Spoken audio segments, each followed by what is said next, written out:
Rimuru reincarnated into another world by Kischur. Going to be a dragon slayer. What? Right now in the castle of Rimmeru Tempest, we currently see Rimmeru firmly and elegantly walking ahead, but beside her was Rosari who was trying to reason with Rimmeru, Fuka who was trying to figure out why her baby sister wanted to go to the farthest east, and for Ultimia she was merely holding a saddle for Rimmeru to comfortably sit on. Rosari. You can't just go and leave the territory Rimuru-sama. Rosari hurriedly said to Rimmeru, while trying to make Rimmeru see reason on why she can't leave. Rimmeru. Rosari, my decision on this is finale, and I shall promised you all this that I would return in 5 years' time. Rimmeru firmly said to her worrywart of a secretary, well she is a lot better than Shion though, and surprisingly even better than Shuna, which would be understandable since she is essentially the ruler of Estage when she was there after all. Rosari. Boo but. Okay fine. Let's say that you went out in your journey, who would rule Gloria in your stead? And besides how do you think the other kingdoms would react? Estage would definitely do something, Faust would probably try to gain some of our trading partners with you gone for a year, and that isn't going to mention some of the other hostile kingdoms, like the barbaric kingdom of Kriris who hasn't done anything, simple because of you being here, Rosari asked, while thinking of the possible outcomes that could happen with Rimmeru not being in Gloria. And what she said is very true. Back in the Great World War, many kingdoms lose and fell into ruins because of Tempest's strong military might, and even after thousands of years those kingdoms still hasn't relinquished their hatred towards the kingdom of Tempest. Of course they didn't really do anything to direct, since the kingdom of Tempest is by far the strongest kingdom in terms of military power, simple because they have the best place to train a soldier and to cultivate outstanding commanders and generals. Of course that doesn't mean that they didn't do anything to Tempest though. In the times of peace, there was an alliance that was created by the kingdoms that lose massively to Tempest, or simple families that previously was royalty but lost that status when they were conquered by Tempest. The sole purpose of the alliance was to try to bring down Tempest as best as they can, and they have been doing this by simple competing with Tempest with trade, by either competing fairly or most of the time by sabotaging Tempest's trade routes, forcing other kingdoms to trade with them, and even hired mercenaries and bandits to just attack Tempest territories. Of course Tempest knows of this, and have been publishing it to the citizens or even to some kingdoms as well, making it so that no kingdom would actually trade with them, simple because of the damages that they have done to Tempest and to other kingdoms as well. And because of this, the alliance didn't disbanded but rather double down on the hate that they have for Tempest, and even saying to their citizens that the reason why they are suffering and have little to no money and food was because of Tempest actively trying to make the country suffer. Which is stupid and a blatant lie, since most of their food was in fact being given to them by Tempest itself, simple because Alfred Arcadia Tempest, the father of Rimmeru and Fuka Arcadia Tempest, wanted the citizens of those kingdoms to have at least some form of functionality. But of course those kingdoms didn't even mention Tempest giving them food for free, but just simple put that the alliance gave each other food and other resources just to survive, making it so that the citizens of each of the alliance's members to have at least some form of gratitude for the alliance members. And mind you, the amount of money that Tempest is spending on giving free food for the kingdoms would be enough to make other small kingdoms go bankrupt, and Tempest doing this monthly as well, and the alliance was regularly even trashing Tempest as well, which just further made their reputation just straight go downhill. Their stupidity is such, that even the king of Estage George even said that the alliance was a stupid and idiotic for calling the people that helped them a public enemy number one, which mind you that no other kingdom would help the alliance simple because they wouldn't gained anything and would just lose massive amounts of funds as well. Rimmeru. You don't have to worry about the other kingdoms, for Ultimia would be staying in the territory and she alone would be enough to be a deterrent for other kingdoms, and for my temporary replacement, then it should be fine for it to be you and Fuka Onisama. Now that made Rosari took a pause and stopped for a minute, but seeing the group didn't stop for her, she walked towards Rimmeru. Rosari. What do you mean Rimuru-sama? You know I can't operate the whole territory as good as you, even if Fukusama were to help. I am afraid that we wouldn't be able to replicate your leadership, and also apologized Fukusama, Rosari said to Rimmeru, while also apologizing for Fuka who looked to not be bothered. Fuka. You don't have to apologize for saying the truth Rosari, Fuka said to Rosari while being truly unbothered of being about what Rosari told her. Rimmeru. True, but I already created the projects that needs to be supervised for the upcoming years that I'm not here. With me calculating the time it should finished, so if the projects aren't progressing as fast as the papers that I said it would, then that means that they're outside interference or simple a variable that I didn't accounted for. Rimmeru, who has thought of this journey for quite some time now, was now fully revealing why she created so much projects that would take years and massive amounts of capital to do. Which Gloria clearly also has, with the company that Rimmeru created generating massive amounts of funds and sending some of those to the territory. And even the company is a part of the projects that Rimmeru wanted done as well, with Project Omega. Rossari. Is that so? But still, even if Ultimia-sama is here, I don't think that the territory would be able to defend itself from multiple kingdom attacks though. Maybe we should ask for Alfred-sama to send in a few hundred soldier. To this Rimmeru merely shook her head disagreeing with Rossari's words, which confused Rossari and was about to say something, when a new voice interrupted her. You don't need to worry about the territory's military power with Rimuru-sama being gone for a few years, for we have Ultimia-sama and me after all. With that, Rossari and Ultimia was surprised that a new voice was suddenly heard, making the two looked around until they saw a maid walking side by side with Rimmeru, with Fuka glaring at the back of the figure. Rossari. Please don't scare me like that, Shizuki-sama. Shizuki, hearing this, merely smirked in delight that she could still scare people like that.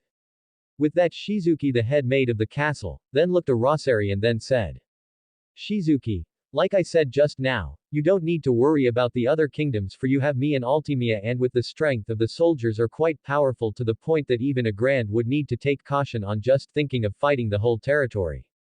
Ultimia. And besides, you haven't even seen my or Shizuki's capabilities yet, and if we add in the military we should be able to match that of kingdoms like Estage in power. Of course kingdoms like Tempest would be way out of our league though. Rimmeru. Don't be overconfident, Ultimia. Shizuki, you two are powerful, yes, but a grand should still be enough to conquer the territory. Despite the immense power that the two has accumulated with Rimmeru's personal training and even learning some of the Tempest arts, their power is still nowhere near that of a grand, with the only possible way for the two to actually match that of a grand of the weakest order, is for the two to have strong enough equipment to allow them to match that of a grand. Which unfortunately Gloria doesn't have. Even with Rimmeru vast resources she can't actually get one, since a weapon of such strength is either in ruins or are already in possession by strong kingdoms. Tempest Kingdom itself also have multiple weapons of such caliber, but Rimmeru doesn't want to ask her father for such weaponry, since she herself doesn't want to be far too reliant to Tempest, and because of that she hasn't asked Alfred for help yet. Rossari. Then, what will we do if a grand were to attack the territory? Rossari worriedly asked, since the prospect of her new home and job just being taken away by such strong individuals. To this, Rimmeru just merely shook her head, making Rossari looked at Rimmeru, with the rest looking at her in mere curiosity. Rimmeru. No mere grand would attack the territory with me doing a feat that not even all the Grand combined could do. And after I am done with my task, even the sword and magic gods wouldn't even dare to attack Gloria. Now if before they didn't looked at Rimmeru with interest, now they would surely do, since doing something that all Grand combined couldn't do is already going to make the person one of the strongest mortals in whole wide world. And saying that no magic and sword gods would dare to attack the territory because of what Rimmeru would accomplished, then what she would be doing is essentially trying to fight or kill a being with godlike strength. And with the gods being extremely limited in the mortal world, especially if they descended willingly, it is also because of that the gods aren't that feared in the lower world, for they aren't as strong in the lower world. Of course mortals that could potentially defeat and kill a god are high-ranking Gran or the human gods of swords and magics themselves. Even then the chances of them winning against the gods in combat is still rather low, with the human gods of swords and magics being the only ones that could defeat such beings with relatively high chances. But even then, if one were to kill a god in the lower world, they would just appear in the god realm with nothing changing to them, and the worst is that the god could appear again and then kill the one that killed them in the first place. Because of that the mortals hasn't truly tried to kill a god, since they feared to be hunted by said god. But doesn't it all in this world? For there are also 4 divine dragons in this world as well, with the dragons being godlike creatures that has the power to even invade the god realm and could conquer the lower section with no difficulty. Which is quite impressive, for the lower section of the god realm is like conquer a whole dimension in itself. But despite being called the divine dragons though, the church and nearby kingdoms has been trying to kill the dragons, because of the destruction that they can cause with the slightest movements of their massive bodies, with their strength and massive bodies being said, that they can just move their massive wings to a direction and destroy miles upon miles of land. But because of their immense power though, no kingdom has even put a scratch to them. Because of this the nearby kingdoms would just give them the things that the dragons want so that they wouldn't face extinction, with them also giving money to the church so that the church could develop a weapon strong enough to kill the dragons. Fuka then stopped making, the rest looked at her curiously, with Rimuru being the sole exception, for she already know what she would be saying. Fuka. Rimuru-chan are young going to try to kill the divine dragons. Is that why you are trying to go to the farthest east, for there resides the blizzard divine dragon, and kill it? Fuka seriously asked, and for the first time in her life, she wasn't even confident and was immensely worried for her little sister. When the others heard this and seeing that Rimuru wasn't going to reply to the comment, they became extremely worried, but Altimia on the other hand wasn't. In fact, in her eyes now shone like she realized something. Altimia. Wait. Is this the great journey of Tempest? Oh my god. So Rimuru-sama must be planning on killing all 4 divine dragons then. Altimia finally realized what event was going on. The Great Journey of Tempest is one of the most important history in the whole game, for she was the one that killed the 4 divine dragons, making it so that the rest of the mortals to have an easier life than before.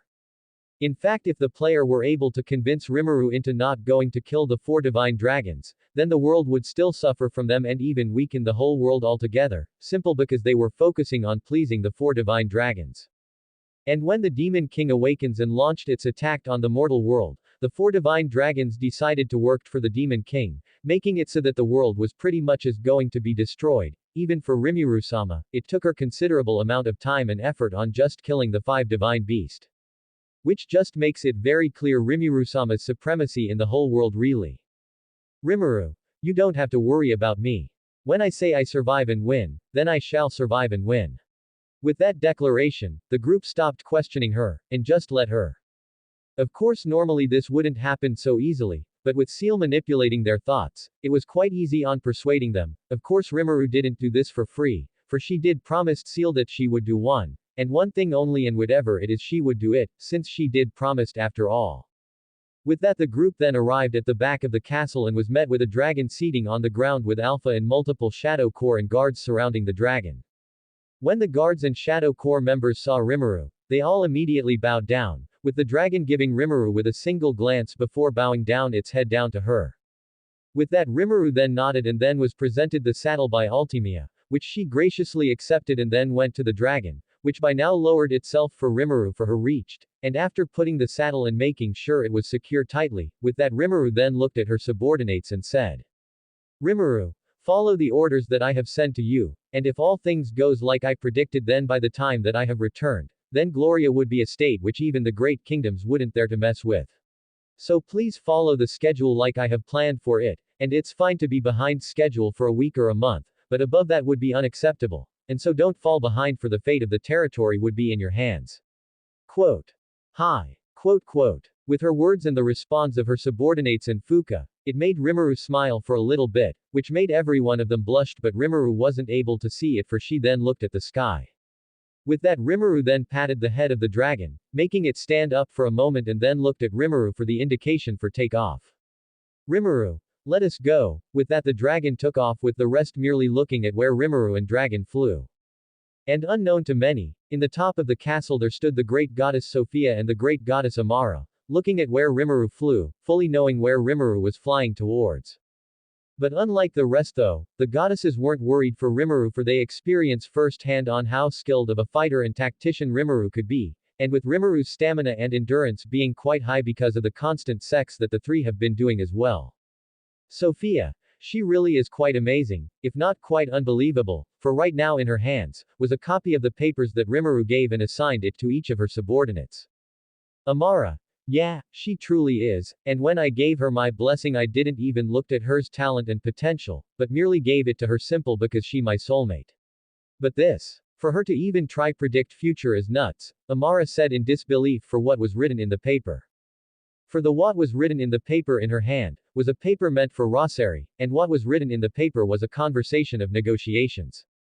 In fact there were many of them, with multiple kingdoms and some of them even hates the Gloria territory and in everything common to the papers was that the negotiations would always go to Gloria's favor and the scary thing is. It is possible. Every word written is very likely to happen and be said.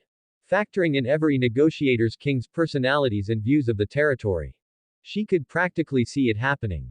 The negotiators' kings thinking that they gained far more than Gloria. Until they realized too late that they would be losing something and Gloria would be gaining everything. Rimuru Arcadia Gloria Tempest. With the teachings of Garden perfected in the last 1,000 years, and with CLs being intelligent enough to predict the future.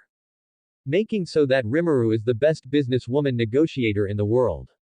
And with that, anything of material value can easily be gained. But with Rimmeru's own persuasiveness and manipulative ability, she could gain anything she wants as long as she speak to the person for long enough. But above all, she could predict the whole future. A feat not even the gods could do.